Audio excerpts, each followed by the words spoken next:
Hey there! Is today your first time here? Or maybe your first time in a while? If so, maybe you're wondering exactly who we are and what this church is all about. Well, we'd like you to know that we're a group of ordinary people who are on an amazing journey together, following Christ. Our guide is the Bible because it's the divinely inspired Word of God, and it will never take us in the wrong direction. Along the way, we hope you'll see that we are welcoming and spiritually passionate, and that getting to know you is a big deal to us. We know that the road is rough sometimes, but we'll work really hard to bring you practical and relevant messages to equip and encourage you through life's ups and downs. We want you to know that we care about this community, and we believe that it's our job to make it a better place. So, no matter who you are or where you've been, we're glad you're here with us today, and we hope that you'll join us on our journey, following Christ and living out His plan for us. So, welcome to church.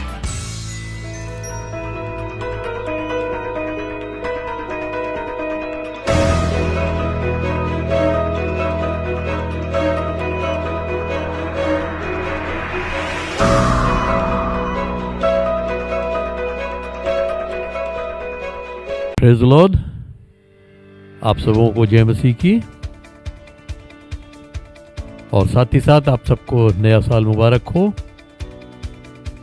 परमेश्वर का बहुत बहुत धन्यवाद करते हैं कि उसने अपने बड़े अनुग्रह से हमें इस नए वर्ष में प्रवेश दिया है, और आज इस नए वर्ष का ये पहला रविवार है।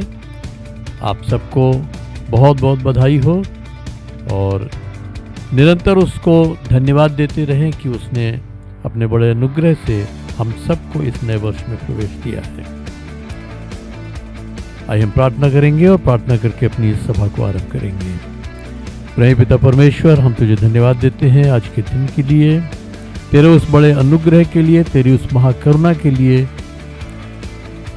जिसके फलस्वरूप हम आज यहाँ जमा हैं, तेरी आराधना के लिए उपस्थित हैं। प्रभु, हमारी तुझसे विनती है, हमारी इस आराधना को ग्रहण कर, हमारे बीच में मौजूद हो और हमसे बातचीत कर। हम जो कुछ भी करते हैं, गीत गाते हैं, तेरी स्तुति आराधना करते हैं, वचन से पढ़ते हैं, सुनते हैं, हर एक बात में पवित्र आत्मा तेरा अभिषेक और तेरी अगुवाई हो, ताकि हर बात में प्रभु यीशु मसीह के नाम को महिमा मिल सके। हम अपने आप को पवित्र आत्मा तेरे अधीन करते हैं, तेरी अगुवाई चाहते हुए इस विनती को धन्यवाद और विश्वास के साथ यीशु नाम से मांगते हैं, आमीन। अब समय है कि हम अपनी आराधना में चलेंगे। आराधना के गीतों का आप आनंद उठाएं। आराधना के दौरान आप आत्मा में प्रभु से मेल कर सकें, ताकि हमारा आत्मा तैयार हो कि जब प्रभु हमसे बातचीत करे तो हम उसकी बात को सुन सकें।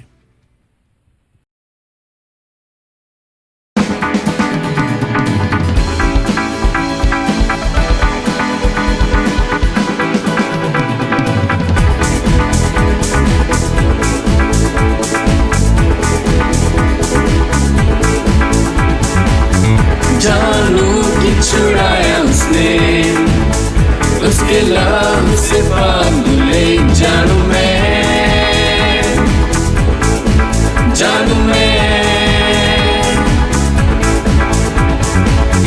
मेरी शर्म उसने ले ली है, दर्द से शिफा दे दी है। जानू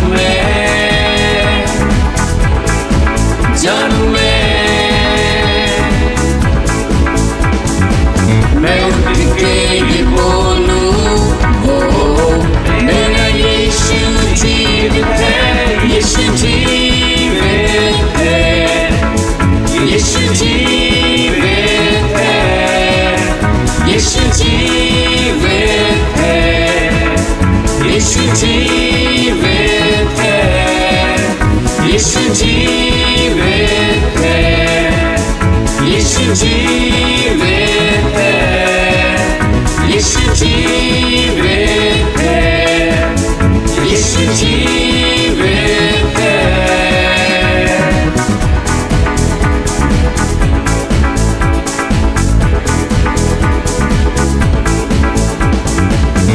जानू कि छुड़ाया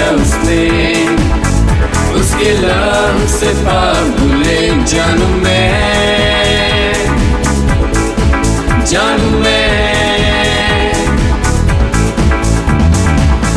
मेरी शर्म उसने ले ली है, दर्द से शिफा दे दी है जानू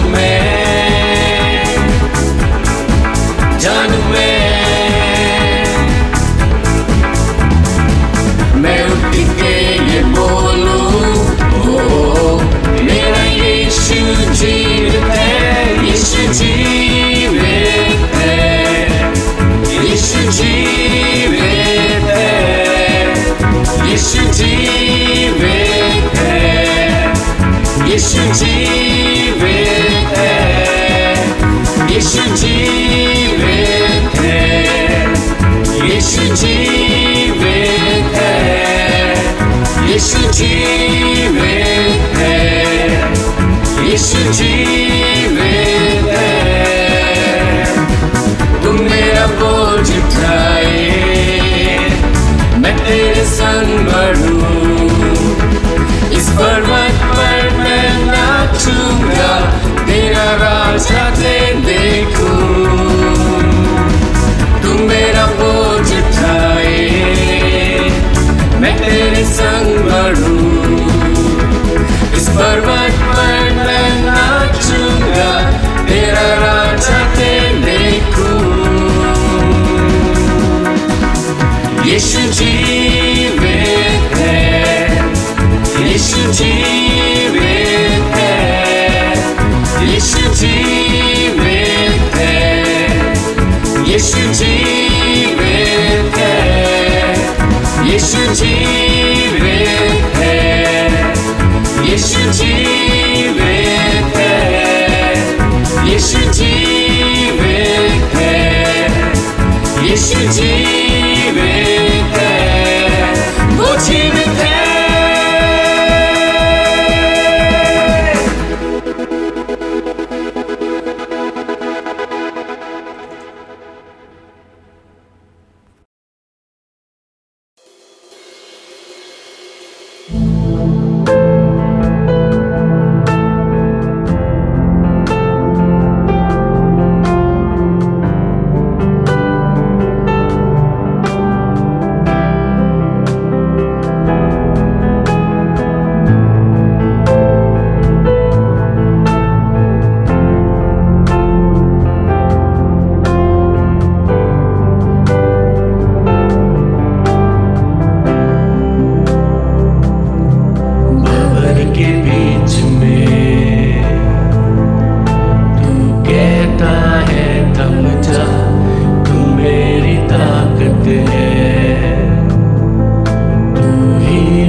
तेरे कदमों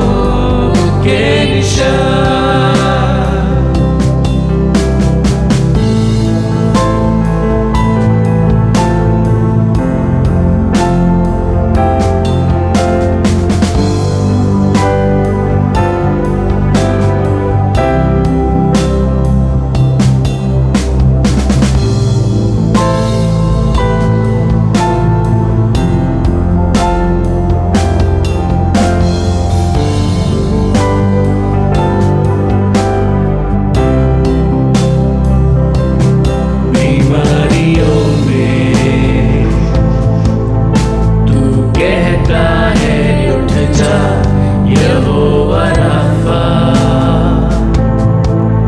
तू ही मेरी शिफा बीमारियों में। तू कहता है उठ जा यहोवा रफ़ा, तू ही मेरी शिफा बीते कल में तू साथ मेरे था।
प्रभु का एक बार फिर धन्यवाद करते हैं आज के दिन के लिए। और जैसा हम जानते हैं कि यदि प्रभु न दे तो हमारे पास अगली सांस नहीं है, और ये प्रभु का अनुग्रह है, ये उसकी महाकरुणा का फल है कि हम नाश नहीं हुए बल्कि आज जीवित हैं। और ऐसा इसलिए संभव है क्योंकि उसकी वो करुणा हर सुबह हम पर नई होती है। नए साल में सच नया कुछ भी नहीं है। वही सूरज, वही चांद, वही सितारे, वही आबो हवा, वही पेड़ पौधे, सब कुछ वही है, लेकिन सिर्फ उसकी करुणा हर दिन हर सुबह हम पर नई होती है। तो उसके लिए हम उसको धन्यवाद देते हैं। और आज आपसे एक विशेष रूप से बात करना चाहता हूं कि आप अपने बीते हुए वर्ष की आशीषों को गिने कि परमेश्वर ने आपको कितनी आशीषें दी हैं। तमाम उतार चढ़ाव के बावजूद परमेश्वर ने हमें छोड़ नहीं दिया, हमें अपने हाथों में संभाले रखा। मैं आपका अधिक समय नहीं लेना चाहता हूँ, इसलिए बस छोटी सी बात से आपको प्रेरित करना चाहता हूँ। परमेश्वर के हाथ को देखें कि उसने आपके जीवन में क्या किया है, किस तरह से उसने आपको आशीषित किया है। और जैसा वो स्वयं कहता है कि कोई भी खाली हाथ मेरे भवन में ना आए, मेरे सम्मुख ना आए। तो आज जबकि उसने हमें इस नए साल में प्रवेश दिया है और उसका बड़ा अनुग्रह हम पर रहा है, साल भर की आशीषों को अगर हम गिने तो हम गिन नहीं सकते कि उसने हमें कितनी आशीषें दी हैं। आज की सुबह वो समय है कि हम धन्यवाद के साथ परमेश्वर को अपनी भेंट चढ़ाएं। आज हम उसके हृदय को आनंद पहुंचाने का प्रयास करें। उसने हमें आनंद दिया है कि उसने हमें इस नए वर्ष में प्रवेश दिया है। आज हमें मौका मिला है कि हम उसके हृदय को आनंद दे सकें, अपना हृदय उसके सामने उंडेल के। और वो हमारे हृदय की गुप्त बातों को भी जानता है। और इसीलिए मैंने पहले भी आपसे एक बार शेयर किया था कि हम जो दिल में ठानते हैं, जो पहले से हम ठानते हैं, हम वो भेंट दें। प्रभु आप सबको आशीष दे, प्रभु आपकी भेंटों को ग्रहण करे ताकि आप आशीषित हों। जो कुछ भी आप बोते हैं आप उसका 100 गुना फसल काट सकें। आइए हम प्रार्थना करेंगे। प्रेम पिता परमेश्वर, हम तुझे धन्यवाद देते हैं हर उस आशीष के लिए जो तूने हमें दी है। और आज के दिन जो कुछ भी हम धन्यवाद के साथ तेरे सम्मुख भेंट के रूप में लाते हैं, हमारी तुझसे विनती है प्रभु, उस भेंट को तू स्वीकार कर और देने वाले हर हाथ पर तेरी आशीष हो, ताकि वो 100 गुना आशीष प्राप्त कर सके। और जो हाथ यदि किसी कारण न भी दे पाए, उन्हें भी तू आशीष दे, ताकि वो भी तेरे राज में बोकर एक बहुतायत की कटनी काट सके। हम धन्यवाद देते हैं उन सब लोगों के लिए जिन्होंने बीते सप्ताह में अपने जीवन के भी नए वर्ष में कदम रखा, यानी उन्होंने अपना जन्मदिन मनाया है या अपनी शादी की सालगिरह मनाई है। उन्हें आशीष दे। और जो इस आने वाले सप्ताह में अपना जन्मदिन मनाते हैं या उनकी शादी की सालगिरह आती है, उन्हें भी तू आशीष दे, ताकि प्रभु जैसे वो एक नए वर्ष में प्रवेश करते हैं, वो एक नई उमंग के साथ, एक नए अभिषेक के साथ, एक नई सामर्थ के साथ, एक नई लगन और समर्पण के साथ वो इस नए वर्ष में प्रवेश करें और एक नई ऊंचाई तक पहुंचे। और साथ ही साथ जीवन के हर क्षेत्र में तेरी ओर से बहुतायत से आशीषित हों, ताकि तेरे नाम को महिमा मिले और वो तेरी महिमा के पात्र बन सके।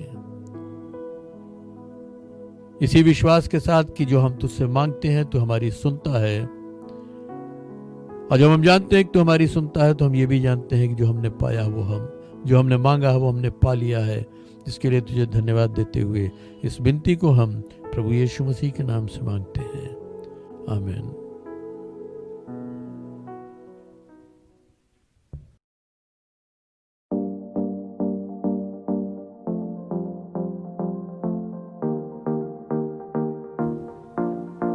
Let your gentleness be known to all men, the Lord is at hand. Philippians 4 verse 5. Rejoice in the Lord always. Again I say rejoice. Philippians 4:4. यीशु मसीह मेरा चरवाहा है, मुझे कुछ भटके नहीं होगी। एक साथ मिलकर जिन बच्चों ने बाइबल का पद सुना है उनके लिए प्रार्थना करें। धन्यवाद करते प्रभु सुंदर दिन के लिए, धन्यवाद करते सुंदर समय के लिए। परमेश्वर पिता आपने हर एक को संभाले रखा। हम विशेष प्रार्थना करते संडे स्कूल के बच्चों के लिए खुदावन प्रभु जी, हर एक को आपके हाथों में सौंपते प्रभु। हर एक के जीवन में परमेश्वर आपके आशीषें मांगते प्रभु जी। उन्हें दीजिए अपनी बुद्धि ज्ञान समझ से भरिए परमेश्वर पिता। इनका भविष्य उज्जवल बनाइए प्रभु जी, ज्योति के समान प्रभु चमक सके परमेश्वर पिता। बहुत तेरे प्रभु जी आपके राज में प्रवेश करे प्रभु जी। इनके जरिए से खुदावन प्रभु अपनों से बड़ों के प्रति प्रभु या आज्ञाकारी हो सके परमेश्वर पिता। होने दीजिए प्रभु जी इनके जीवन में हर एक क्षेत्र में आप इनकी अगुवाई कीजिए परमेश्वर पिता। हर एक को आपके हाथों में सौंपते, हर एक को सुरक्षित रखे, संभाले रखे प्रभु जी। धन्यवाद के साथ कि हमने जो मांगा हमें मिला। इस प्रार्थना विनती को अपने उद्धारकर्ता प्रभु यीशु मसीह के नाम से मांगते, आमीन। ये समय होगा परमेश्वर के वचन का। Praise the Lord. आशा करता हूँ आपने आराधना में आनंद उठाया है और प्रभु से आप जुड़ चुके हैं, और साथ ही साथ बच्चों ने भी जो बाइबल के पद सुनाए हैं उनसे भी आपको आशीष मिली है। और अब समय है वचन का, हम थोड़ा समय वचन में बिताएंगे। और मैं आपके सामने रखना चाहता हूँ फिलिपियों की पत्री, उसका 3रा अध्याय और उसके 7वें पद से 14वें पद तक। Philippians 3 versus 7 to 14। परंतु जो जो बातें मेरे लाभ की थीं, उन्हीं को मैंने मसीह के कारण हानि समझ लिया है।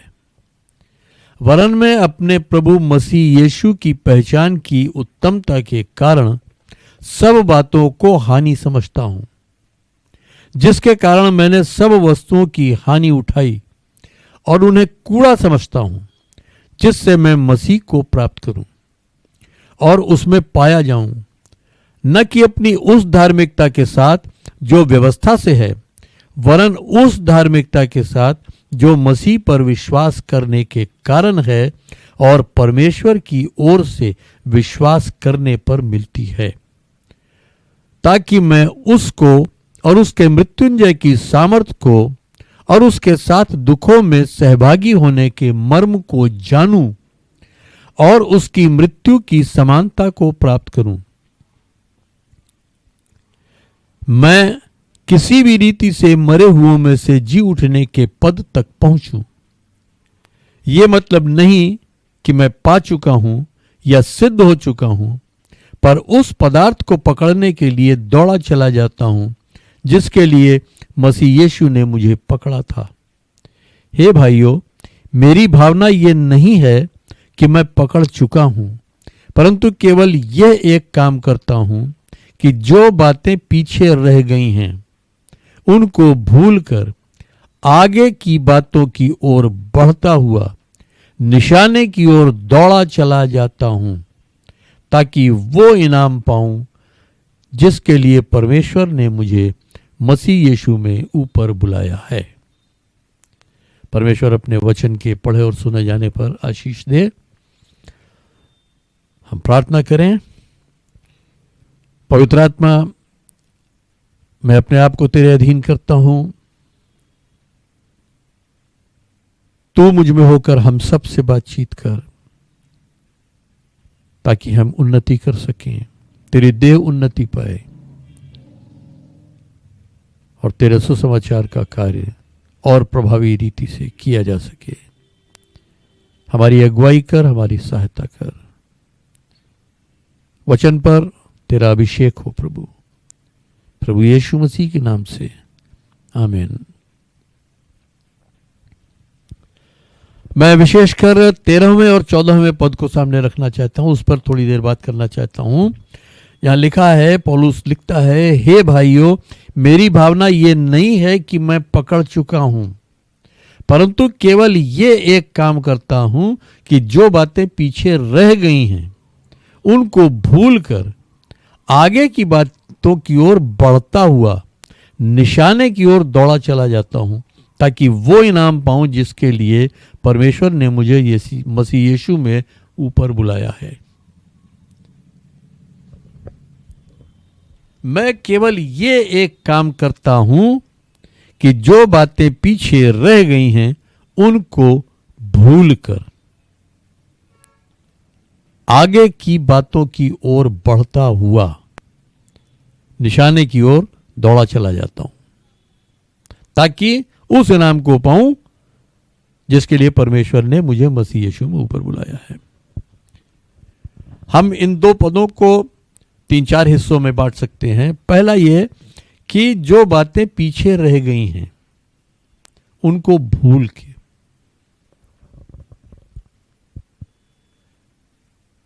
हमने एक साल अभी बिताया है और बीते हुए साल की बातों को, हम उसकी आशीषों को तो स्मरण करें, जो भलाइयां उसने हमारे साथ की हैं उनको तो हम स्मरण करें, लेकिन जहां रुकावटें आई हैं, जहां हम समस्याओं में हुए हैं, या जहां हम असफल हुए हैं, या जहां हम वो नहीं कर पाए जो हम कर सकते थे, वो सब बातों को भूलकर, उन सब बातों को भूलने की जरूरत है। क्योंकि अगर हम उन्हीं बातों में फंसे रहेंगे तो हम आगे नहीं बढ़ सकते। कोई भी व्यक्ति जो अपने पास्ट से, यानी अपने बीते हुए समय से जुड़ा रहता है, वो उन्नति नहीं कर पाता है। अगर हमारे साथ कुछ असफलताएं हैं, अगर हम उनसे जुड़े रहेंगे और उन्हीं पर हम मनन करते रहेंगे, उन्हीं पर हम खेदित होते रहेंगे, उन्हीं के विषय में चिंता करते रहेंगे, तो हम उनसे उबर भी नहीं पाएंगे और हम उन्नति नहीं कर पाएंगे, हम आगे नहीं बढ़ पाएंगे। तो पहला काम जो हमें करना है कि बीते हुए वर्ष में जो कुछ भी हमारे साथ यदि कहीं बुरा हुआ है, या जो हमें बुरा लगा है, या हमारे साथ कोई ऐसी बात हुई है जिससे हम आहत हुए हैं, या हमारे विरोध में किसी ने ऐसा किया है जिसकी वजह से हमारा दिल दुखी है, या हमारे दिल में कड़वाहट है, या हम किसी काम को कर सकते थे लेकिन हमने नहीं किया, ऐसी बातें जो नेगेटिव बातें हैं, नकारात्मक बातें हैं, उन बातों को हमें छोड़ देना है, उन बातों को हमें भूल जाना है। क्योंकि अगर हम उनको ढोते रहेंगे तो हम आगे नहीं बढ़ पाएंगे। तो पहली चीज कि जो बातें पीछे रह गई हैं उनको भूल के अब हमें करना क्या है, हमें देखना कहाँ, हमारी दृष्टि कहाँ होनी चाहिए, आगे की बातों की ओर देखते रहना है। आगे जो बातें आने वाली हैं, आगे जो होने वाला है, आगे जो परमेश्वर हमसे चाहता है, आगे जो परमेश्वर ने योजना हमारे लिए रखी है, हम उसकी ओर दृष्टि करें, उसकी ओर बढ़ते चलें। यानी परमेश्वर ने हमारे लिए एक मंजिल रखी है, एक लक्ष्य उसने रखा है, और उसकी ओर हम बढ़ते चलें। और न केवल बढ़ते चलें, यानी उस तरफ हम बढ़ें तो कदम तो बढ़ाएं, लेकिन सिर्फ बढ़ते ही नहीं रहना, बल्कि निशाने की ओर दौड़ा चला जाता हूं। निशाने की ओर दौड़ लगानी है हमें पीछे की बातों को भूलना है, आगे की बातों की ओर दृष्टि करनी है, और एक हमें अपना लक्ष्य देखना है। परमेश्वर ने जो लक्ष्य हमारे लिए रखा है उसको हमें पहचानना है, या हम एक लक्ष्य निर्धारित करें। अगर हम परमेश्वर की बात को नहीं सुन पा रहे हैं, उसका वचन, उसकी आवाज़ नहीं सुन पा रहे हैं, या जो उसने हमारे लिए रखा है वो हम स्पष्ट नहीं जान पा रहे हैं, तो हम अपने लिए एक लक्ष्य रखें और उस लक्ष्य की ओर हम बढ़ते हुए, उस लक्ष्य को ताकते हुए हम दौड़ते हुए चलें, यानी हम तेजी से आगे बढ़ें। समय हमारे पास कम है। हमें जब कहीं अगर जल्दी पहुंचना होता है तो हम दौड़ के पहुंचते हैं। तो दौड़ते हुए हमें अपने उस लक्ष्य की ओर चलना है। क्यों? ताकि वो इनाम पाऊं जिसके लिए परमेश्वर ने मसीह यीशु में मुझे ऊपर बुलाया है।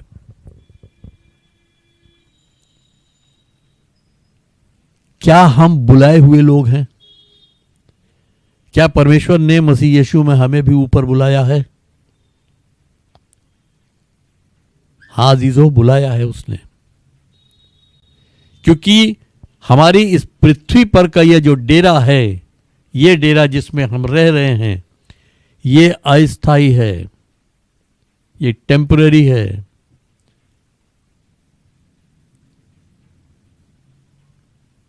इस पृथ्वी पर हमारा जो समय है, इस धरती पर जो हमारा जीवन है, वो टेम्पररी है, अस्थायी है। अनंत काल हम परमेश्वर के साथ या बिना परमेश्वर के बिताएंगे। वो न्याय के दिन निर्धारित होगा कि हमें परमेश्वर के साथ रहने की अनुमति मिलती है जहां आनंद है, शांति है, या हमेशा के लिए परमेश्वर से दूर कर दिए जाएं कि जहां अंधेरा है, पीड़ाएं हैं और हर तरीके की तकलीफें हैं, यानी उस नर्क में डाले जाएं। तो स्थान है। अगर हम बुलाए हुए हैं तो परमेश्वर ने हमारे लिए कुछ इनाम रखे हैं। और अगर हम दौड़ नहीं रहे हैं, हम टहलते हुए चल रहे हैं, तो भी हो सकता है हम पहुंच जाएं वहां। लेकिन न्याय के दिन क्या होगा, मैं एक उदाहरण के तौर पर आपको समझाना चाहता हूं। परमेश्वर हमको एक बहुत बड़ा एक किताबों का एक खंबा दिखाएगा। वो बहुत सी किताबें तला ऊपर रखी हुई दिखाएगा और हमसे पूछेगा कि तुम्हें मालूम है कि ये क्या है? और हम नहीं जानते कि वो क्या है। तब वो कहेगा ये वो आशीषें हैं जो मैंने तुम्हारे लिए रखी थी। इसमें वो इनाम हैं जो मैंने तुम्हारे लिए रखे थे, लेकिन तुमने वो आशीषें, वो इनाम लेना नहीं चाहा। तुमने उसके लिए प्रयास नहीं किया, तुमने उसके लिए परिश्रम नहीं किया, मेहनत नहीं की। जो समय तुम्हारे पास था तुमने उस समय को व्यर्थ गंवाया, तुमने उस समय को बहुमूल्य नहीं जाना। इस कारण जितना तुम कर सकते थे तुमने नहीं किया, तुमने बहुत कम किया। फिर भी तुम्हारा स्वागत है, लेकिन उन इनामों से महरूम रह जाएंगे हम जो हमारे लिए उसने रखे हैं। और पौलुस भाई कहता है मैं उस इनाम को पाना चाहता हूं जो परमेश्वर ने मेरे लिए रखा है, जिसके लिए परमेश्वर ने मुझे बुलाया है। मैं उस इनाम को पाना चाहता हूं। उसका लक्ष्य उस इनाम पर है, और वो इनाम प्रभु यीशु मसीह की सेवा करने पर मिलता है।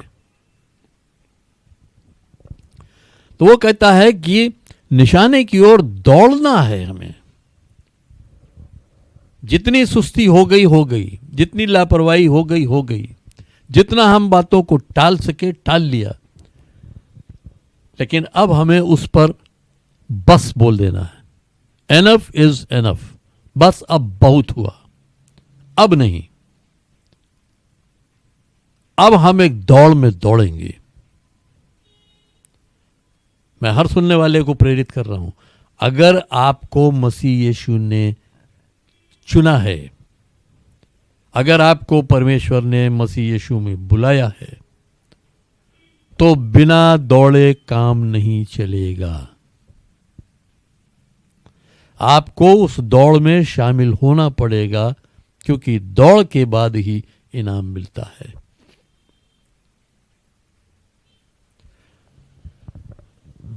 और जहां तक बात दौड़ की आती है, तो यहां क्या है कि एक जो धावक है, एक जो दौड़ने वाला है, रेसर जो है या एक एथलीट जो है, वो क्या करता है? उसको अगर ये मालूम है कि मुझे 100 मीटर की रेस दौड़नी है या मुझे 200 मीटर की रेस दौड़नी है या मुझे मैराथन दौड़नी है, जो भी रेस उसे दौड़नी है, जो भी स्पर्धा उसको जिसमें उतरना है, वो उसके हिसाब से अपने आप को तैयार करता है। वो डेली उस बात की प्रैक्टिस करता है, डेली उस बात के लिए एक्सरसाइज करता है, कसरत करता है, अच्छी कसरत करता है, अच्छी खुराक लेता है, ताकि उसका स्टेमिना बने, ताकि उसके शरीर में बल रहे, सामर्थ्य रहे। वो हर तरह का प्रशिक्षण लेता है, अनुभवी लोगों से प्रशिक्षण लेता है। वो अपने लिए प्रशिक्षक नियुक्त करता है कि मैं इसके अधीन रह के प्रशिक्षण लूंगा ताकि मैं उन्नति कर सकूं। और जो उसका कोच होता है, प्रशिक्षक होता है, सिखाने वाला होता है, उसकी हर हिदायत को, हर निर्देश को वो मानता है। और अगर वो अपने सिखाने वाले की हिदायत को नहीं मानता है, तो वो वहां तक नहीं पहुंच पाता जहां तक उसका सिखाने वाला उसको ले जाना चाहता है या जहां तक उसको पहुंच जाना चाहिए था। तो जैसे एक एथलीट अपने आप को तैयार करता है, वैसे ही हम भी एक दौड़ में हैं, तो इस दौड़ के लिए हमें अपने आप को तैयार करना है। इस दौड़ में एक विजय पाने के लिए, जीत हासिल करने के लिए हमें कसरत की जरूरत है। अपने शरीर को हमें चुस्त दुरुस्त रखने की जरूरत है, तंदुरुस्त रखने की जरूरत है। क्योंकि एक बीमार शरीर वो किसी दौड़ में भाग नहीं ले सकता। एक शख्स अगर एस्थमा का पेशेंट है तो वो रेस में भाग नहीं ले सकता, क्योंकि 4 कदम पर उसकी सांस फूल जाएगी। या एक व्यक्ति जिसके घुटने जाम हैं, वो दौड़ में भाग नहीं ले सकता।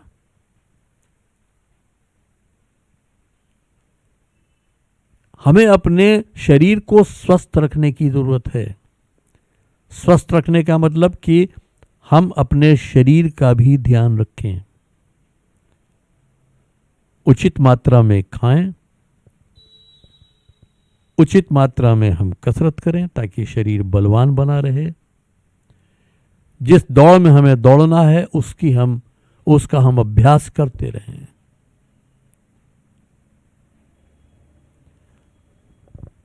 और तब हम आगे बढ़ सकते हैं। और एक दौड़ में दौड़ने वाले की एक विशेषता होती है, एक खासियत है उसकी। कभी आपने देखा है कि 100 मीटर रेस में कोई भी जो दौड़ने वाला है वो सूट बूट टाई में दौड़ता है या पजामा कुर्ता पहन के दौड़ता है?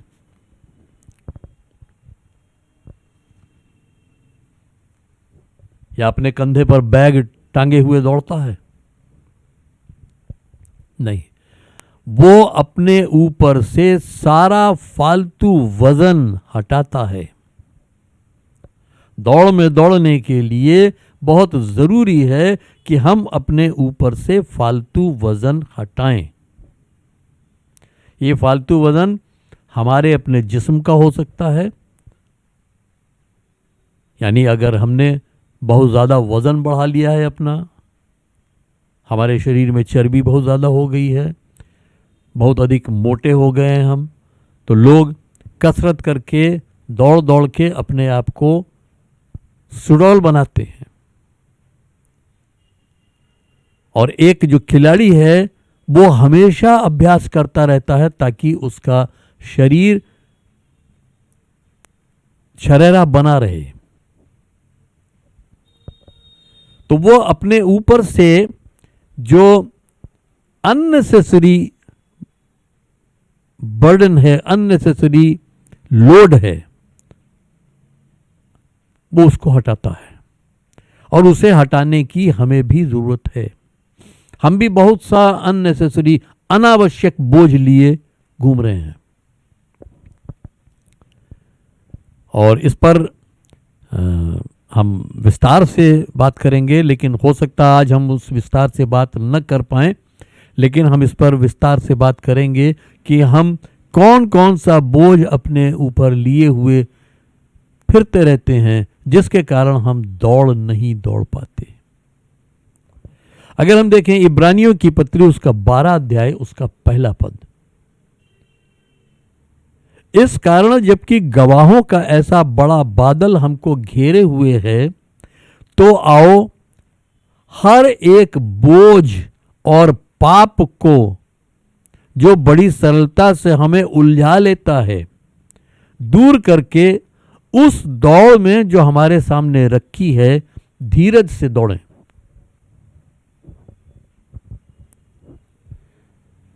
आओ हम क्या करें, हर एक बोझ और पाप को, यानी पाप और अनावश्यक बोझ, ये क्या करता है, बड़ी आसानी से ये हमें उलझा लेता है। पाप भी हमको उलझा लेता है और जो अनावश्यक गैर जरूरी बोझा हम अपने ऊपर लादे रहते हैं वो भी हमें उलझा देता है। नतीजा ये होता है हम दौड़ में नहीं दौड़ पाते हैं, और अगर दौड़ते भी हैं मजबूरी समझ के,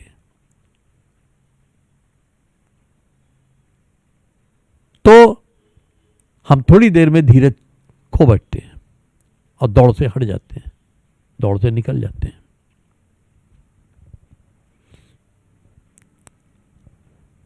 मैं अपनी एक गवाही देना चाहता हूं कि जब मैं बीएससी में था और उस समय, क्योंकि उस समय मेरा जीवन सांसारिक था पूरी रीति से, मैं सिगरेट वगैरह भी खूब पीता था और खेलता था, फुटबॉल खेलता था, बैडमिंटन भी खेलता था, लेकिन कभी मैं एथलेटिक्स में नहीं रहा कि दौड़ में मैंने हिस्सा लिया हो। और एक दिन क्या हुआ कि हमारे यहाँ एथलेटिक्स की चैंपियनशिप हो रही थी और उसमें मैंने नाम दे दिया 200 मीटर रिले रेस में।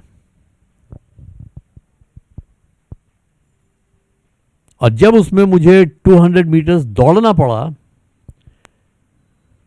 तो 100 मीटर तक तो दौड़ गया मैं, लेकिन उसके बाद फिर सांस उखड़नी शुरू हुई।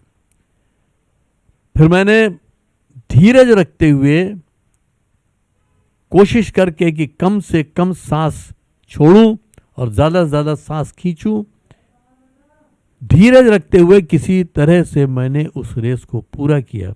और प्रभु का धन्यवाद हो कि उसमें हम सेकंड पोजीशन पर रहे। तो दौड़ में धीरज रखना पड़ता है। अगर हमने तैयारी नहीं की है तो हम दौड़ नहीं पाएंगे, क्योंकि तैयारी हमें सिखाती है कि हमें कितना स्टेमिना रखना है, कितनी सांस खींचनी है, कितनी छोड़नी है, कितनी स्पीड में शुरू करना है, बाद में कितनी स्पीड लेनी है, कैसे फिनिश करना, ये सारी चीज़ें हमारी तैयारी हमें बताती है। तो उसी रीति से हम इस दौड़ में भी जो हमारे सामने रखी है, परमेश्वर ने एक दौड़ हमारे सामने रखी है, उसमें हमें धीरज से दौड़ना है। और क्योंकि धीरज से दौड़ना है, इसलिए कोई भी यदि अनावश्यक गैर जरूरी बोझ हम पर है उसको हमें उतारना पड़ेगा, क्योंकि ये बोझ हमें थका देगा, ये बोझ हमें दौड़ पूरी नहीं करने देगा, मंजिल से पहले ही ये हमें रेस छोड़ देने की सलाह दे देगा, मजबूर कर देगा कि हम रेस छोड़ दें, लेकिन हमें रेस छोड़नी नहीं है। तो अपने सामने एक लक्ष्य निर्धारित करें। इस साल के लिए एक लक्ष्य बनाएं कि मुझे क्या करना है। अगर आप प्रभु से बात करें, प्रभु से पूछें, प्रभु की अगुवाई पाके आप लक्ष्य निर्धारित करें, बहुत अच्छी बात है। लेकिन आप एक लक्ष्य निर्धारित करें और अपने आप को उस लक्ष्य तक पहुंचाने के लिए तैयारी करें और अपना ध्यान उसी पे केंद्रित रखें।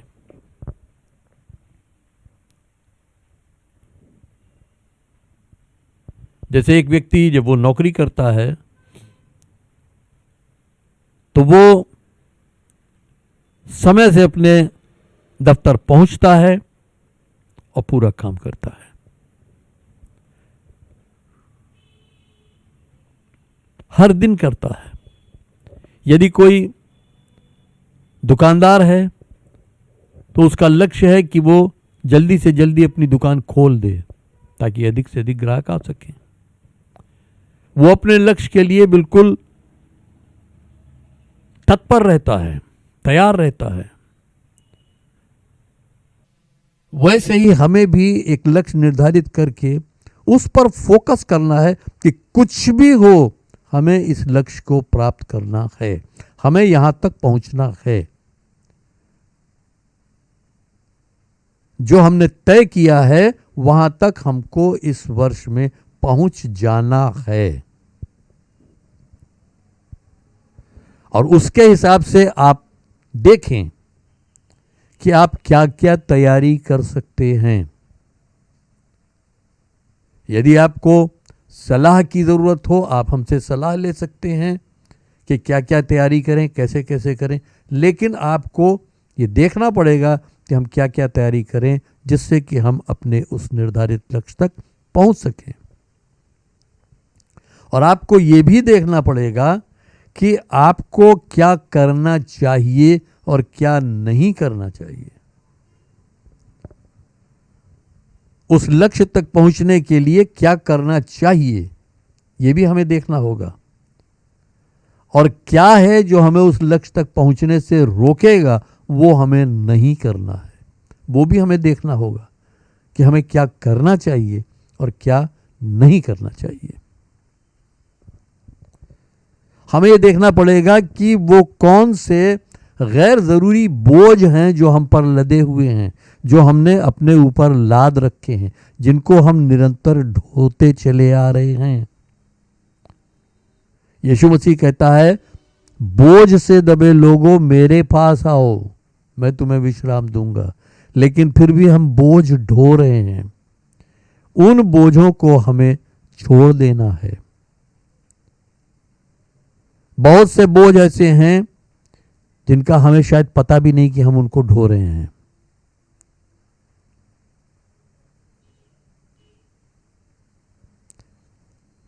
और कभी कभी क्या होता है, उन बोझों को हम मजबूरी में ढोते हैं।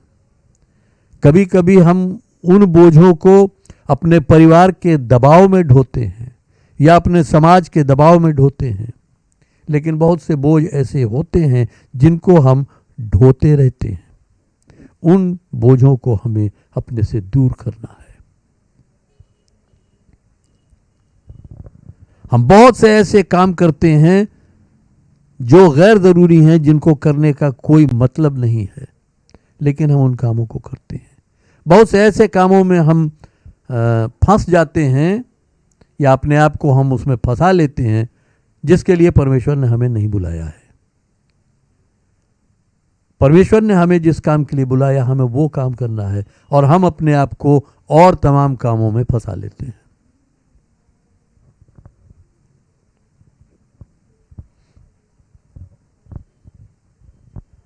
जैसे उदाहरण के तौर पर अगर परमेश्वर ने मुझे एक पास्टर के रूप में नियुक्त किया है और मैं ये चाहूं कि चलो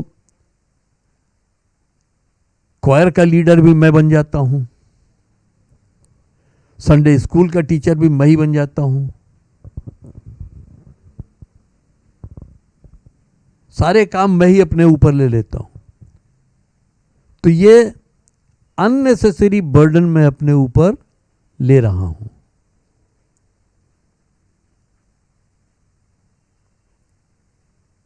और हम सबको इस बात को समझने की जरूरत है कि जो बोझ आपका है सिर्फ उतना बोझ आप उठाएं और अननेसेसरी गैर जरूरी बोझ अपने ऊपर मत ला दें। परमेश्वर ने जो काम आपको दिया है आप उस काम के लिए तत्पर रहें और तमाम बातों में अपने को मत उलझाएं।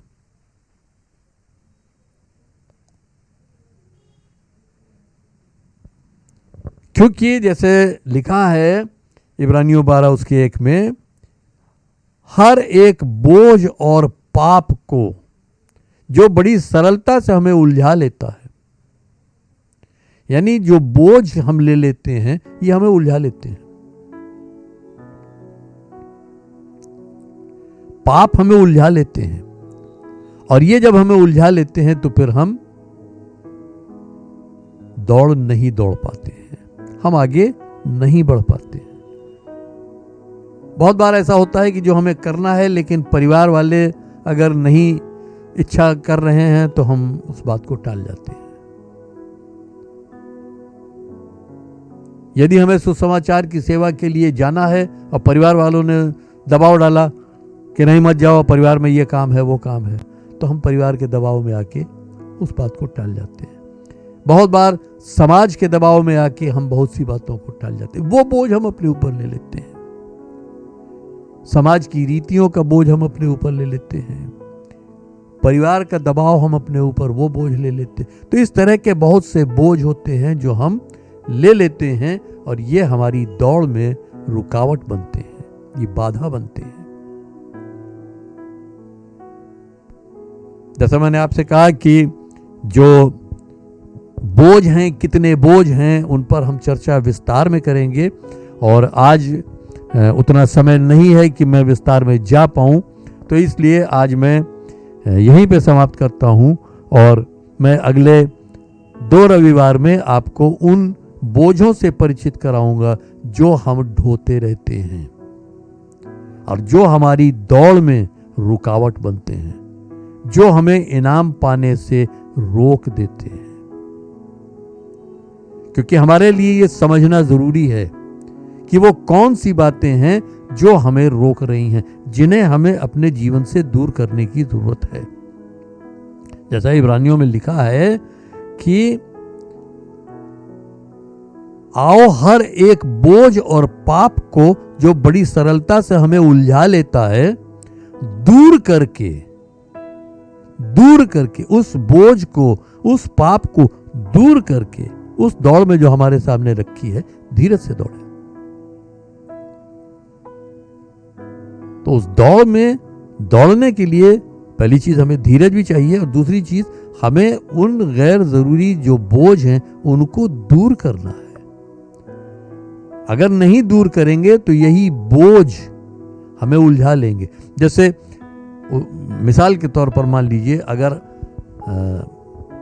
मुझे 800 मीटर की रेस दौड़नी है और मैं कंधे पर एक बैग लटकाए हुए हूं, तो जब मैं दौड़ूंगा तो वो बैग मेरे कंधे को रगड़ेगा और मैं बार बार उसको ठीक करूंगा, या अगर उसने कंधा मेरा छील दिया थोड़ा सा तो बार बार उसमें तकलीफ होगी और मैं बार बार उसको एडजस्ट करूंगा। नतीजा ये होगा कि मेरा ध्यान दौड़ पर से हटके उस बोझ को व्यवस्थित करने में लग जाएगा और मैं वो दौड़ हार जाऊंगा।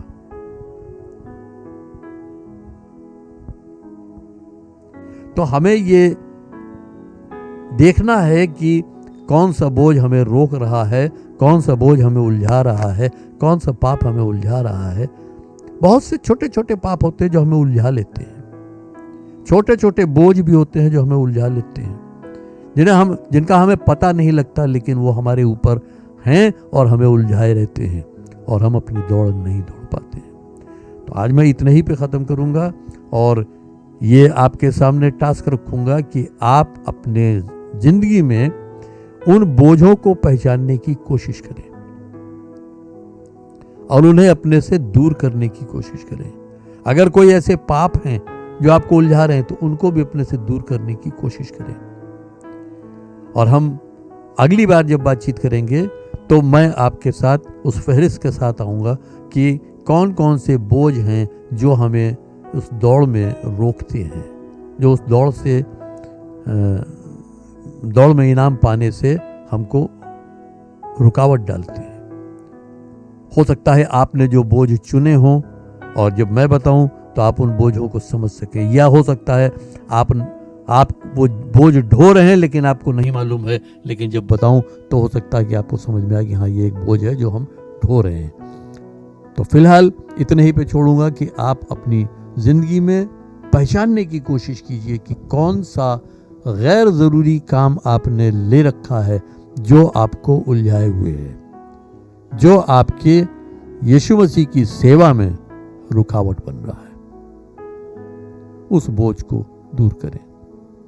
जो आपकी उन्नति में रुकावट बन रहा है उस बोझ को दूर करें। जो आपके और परमेश्वर के संबंध में उसमें बीच में आ रहा है उसको आप दूर करें, ताकि हम उन्नति करें और उस दौड़ में धीरज से दौड़ते जाएं, ताकि उस इनाम को पा सकें जो परमेश्वर ने हमारे लिए रखा है। परमेश्वर आप सबको आशीष दे। आइए हम प्रार्थना करेंगे। प्रेमी पिता परमेश्वर, हम तुझे धन्यवाद देते हैं कि तू हमारे साथ है। तूने हमारे सामने एक दौड़ रखी है जिसमें हमें दौड़ना है।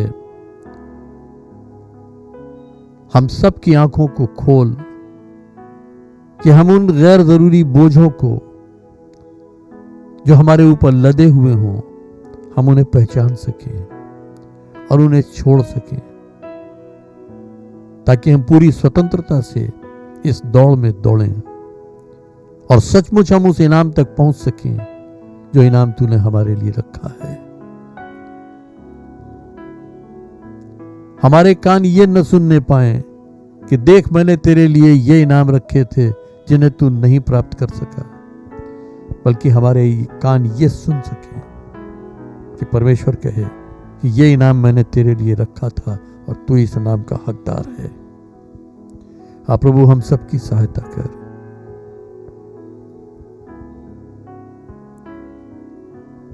और अगर किसी की जिंदगी में गुनाह का या पाप का बोझ है और वो उसको दूर नहीं कर पा रहा है, उसकी मदद कर। हम उस गुनाह के बंधन को प्रभु यीशु मसीह के नाम के अधिकार से और उसके लहू की सामर्थ से तोड़ देते हैं। जिस किसी भाई या बहन के जीवन में ऐसा कोई बंधन है जो पाप का है और नहीं टूट रहा है, वो प्रभु यीशु मसीह के नाम से इसी घड़ी हम तोड़ देते हैं।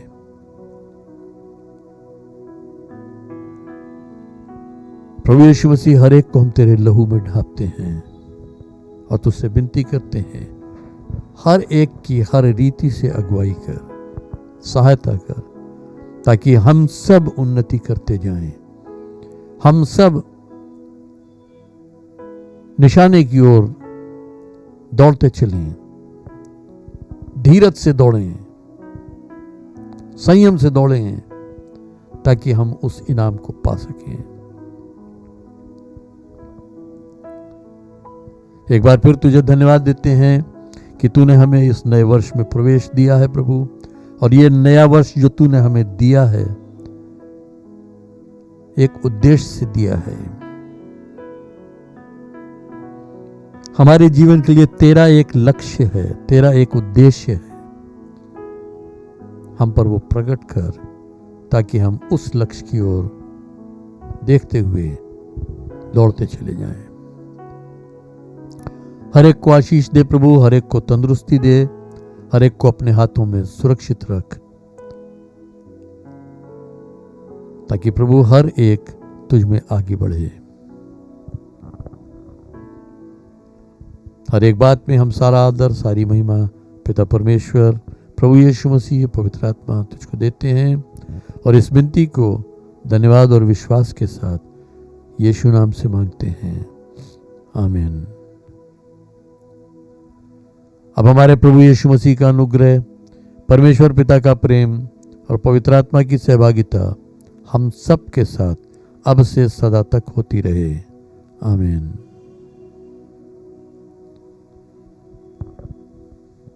अभी हम प्रभु भोज की विधि को पूरा करेंगे, तो आप अपने अपने स्थानों पर तैयारी कर लें, तैयारी के साथ बैठें, और हम उस प्रभु भोज की विधि को पूरा करेंगे।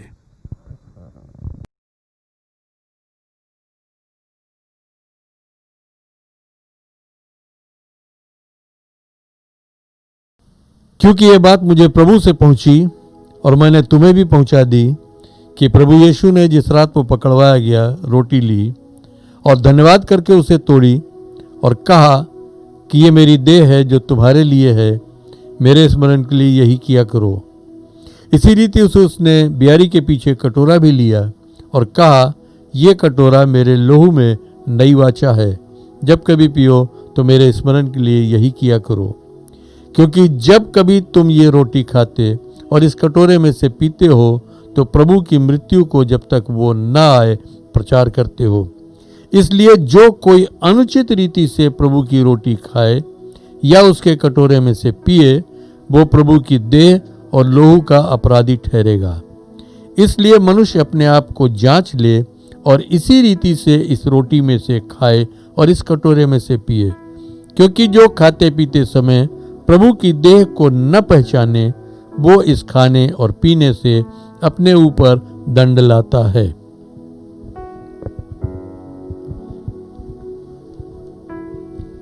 हम अपने आप को जांच लें और प्रभु के सामने अपने आप को रखें, और प्रभु के सामने हमारा विवेक शुद्ध हो, और शुद्ध विवेक से हम प्रभु के इस मेज में सम्मिलित हों। प्रभु यीशु मसीह की देह जो हमारे लिए दी गई, उसने कही, मेरी देह है जो तुम्हारे लिए तोड़ी जाती है, मेरे स्मरण के लिए यही किया करो। विश्वास के साथ इसे खाएं।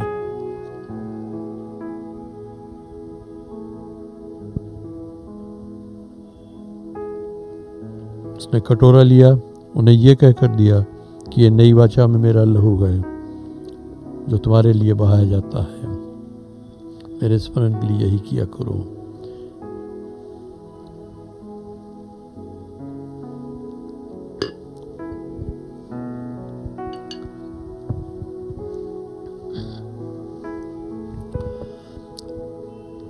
प्रभु यीशु मसीह, हम तुझे धन्यवाद देते हैं उस महान बलिदान के लिए जो तूने हमारे लिए क्रूस पर दिया। आज उसी बलिदान के कारण हमें तेरे नाम की पहचान मिली है। हमारे स्वर्गीय पिता से मेल मिलाप हुआ है। हम तुझे धन्यवाद देते हैं। धन्यवाद देते हैं कि जिस रीति से हमने एक देह में से खाया है, एक कटोरे में से पिया है, होने दे प्रभु कलीसिया में आपस में हम सबके हृदय इसी रीति से एक बने रहें, आपस में मिले रहें, ताकि हम एक साथ मिलकर तेरी सेवा को पूरा कर सकें। दिन भर के लिए हम सब अपने आप को तेरे हाथों में सौंप देते हैं। तो से विनती करते हैं, अपने लहू के बाड़े में हमें छुपा ले प्रभु, और हमारी अगुवाई कर और हमें अपनी महिमा के लिए इस्तेमाल कर। सारा आदर, सारी महिमा तुझको देते हुए इस प्रार्थना को प्रभु यीशु मसीह हम तुझसे तेरे ही नाम से मांगते हैं, आमीन। हमारे प्रभु यीशु मसीह का अनुग्रह, परमेश्वर पिता का प्रेम और पवित्र आत्मा की सहभागिता हम सब के साथ अब से सदा तक होती रहे। आमीन।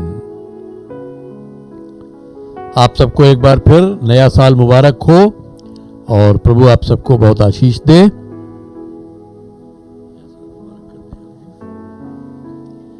सबको प्रभु यीशु मसीह के नाम से नया साल की बधाई हो और ऐसे प्रभु में और उसके प्रेम में हमें बढ़ते जाना है। प्रभु आप सबको आशीष दे।